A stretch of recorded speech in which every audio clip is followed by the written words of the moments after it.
abductions of innocent people. This is a primitive thing. And it is something that is very strange. You cannot live in a country where people disappear or people are abducted for no other reason and kept incommunicado for a long time. That shows that there's no government. A lot of people are interpreting Raila's position on abductions as just one of those things, a political kind of speech. But I can tell you, Raila is speaking as a former detainee. For 9 years, for doing nothing in this country, the government of Kenya actually detained Raila for 9 years running. Mara is in Shimo la Tewa. Mara is being tortured in Nyayo House. You know, when you see him wiping his eyes, he's not wiping his eyes because he has a problem with the eyes. No. Raila was kicked in detention in Nyayo House by a police officer paid by us, the Kenyan government. You know, it's not easy to be detained for 9 years. Some of these guys who are actually interpreting Raila's speech as, just a jab at William Samoei Ruto. No. Raila is not attacking William Samoei Ruto.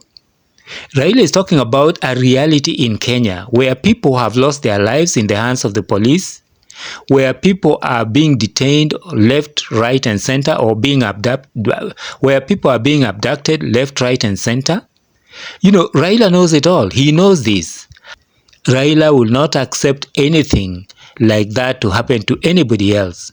By the way, we talk about Raila having been detained for 9 years by the Kenyan government, Kenyan police, paid by us, by the taxpayers of Kenya. Have we ever thought about compensating Raila?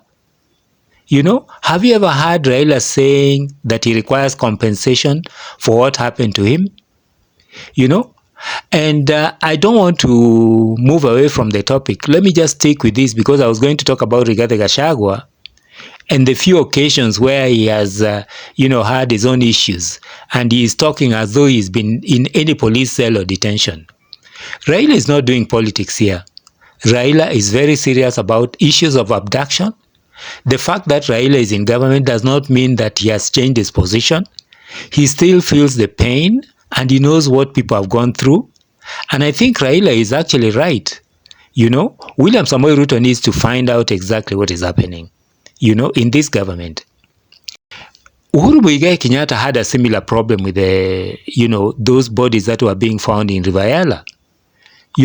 Previously, governments have had issues with this police force.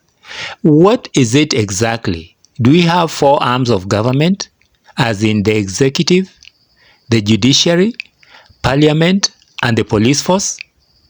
There's something within the security thing that a lot of Kenyans don't know, and that is where the problem is, because I think that Uhuru Muigai Kenyatta will not be very happy with abductions or bodies in Rualayala.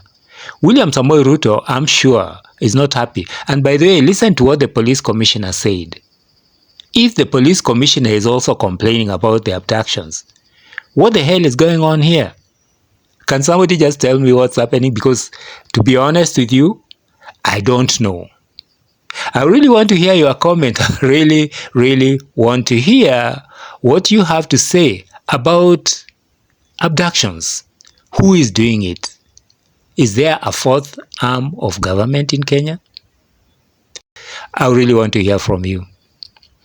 Thank you very much for tuning in. Welcome to Talk to Africa.